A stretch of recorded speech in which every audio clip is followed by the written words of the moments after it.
Our law for today is the law of the mirror.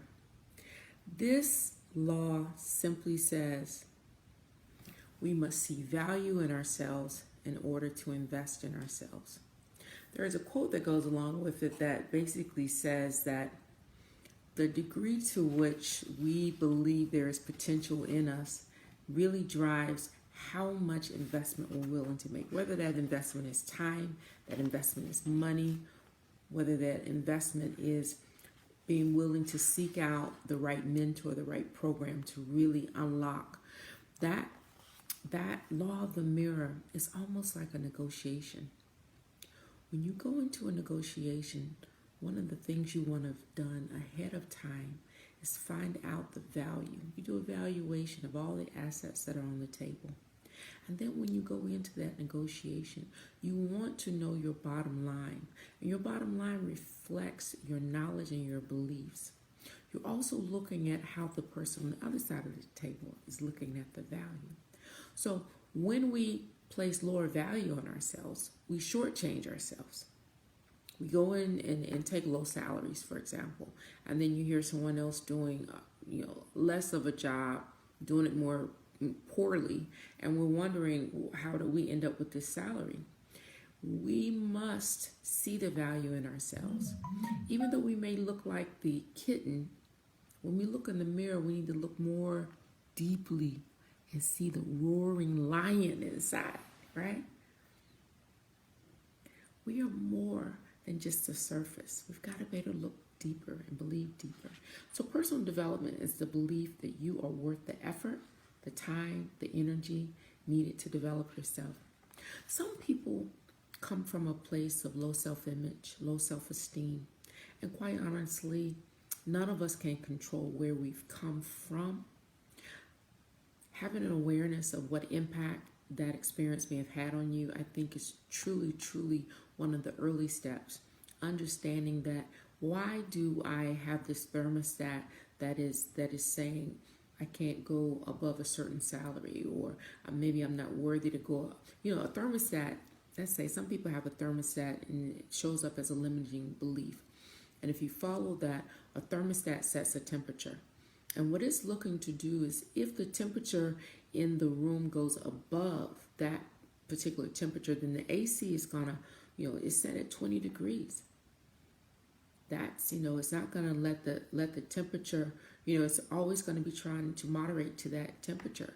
And if your mindset was, I am always gonna be the assistant and never the leader. I'm always gonna be, the below and the foot, the tail and not the head, for example. Those are limiting beliefs that can make you be in a place of not valuing yourself. And if you don't value something, that's why you'll run a car, without putting any maintenance into it, because you don't value it. Are you a car that is requiring servicing? Are you a car that you are saying, it's not worth it? Some people don't believe they're going to live long lives. They don't think they're worthy of greatness. This law around growth is so, so key, because so many people, they may look okay on the outside, but they're suffering from low self-esteem on the inside. Somehow they see others as heroes and they see themselves as zeros.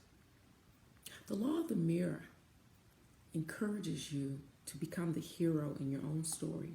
Some golden nuggets here is, no factor is more important in the person's psychological development and motivation than the value judgments they make about themselves. People are never able to outperform their self-image. So you've got to keep raising that lid so that you can grow yourself. If you think you're down here, you're never going to be able to perform higher. So you got to do things. You've got to create habits. Some of the steps to build your self-esteem is to guard your self-talk. On this journey, we're going to be asking you to find quiet time so that you can really hear yourself. What are you saying to yourself when you're sitting in a meeting and they're asking for someone to volunteer? Do you have a voice telling you, oh, I'm not going to volunteer, I may mess up. I'm not good enough, I don't know how to use that software yet. what that self-talk is, and then begin to change it by stop comparing yourself to others.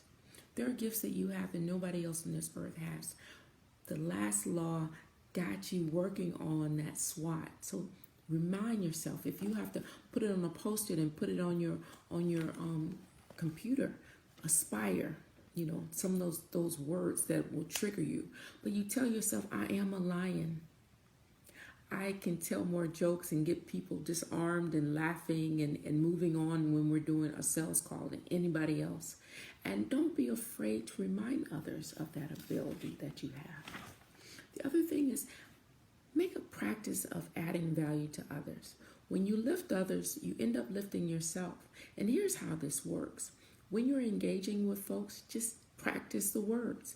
How can I add value to you? Ask them.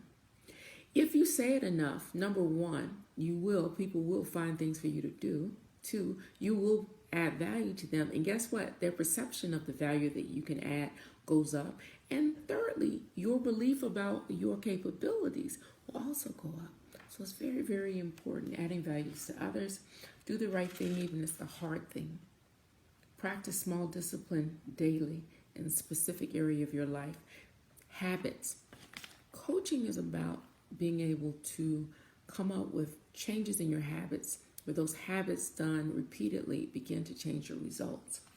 Embrace a positive vision for your life based on what you value.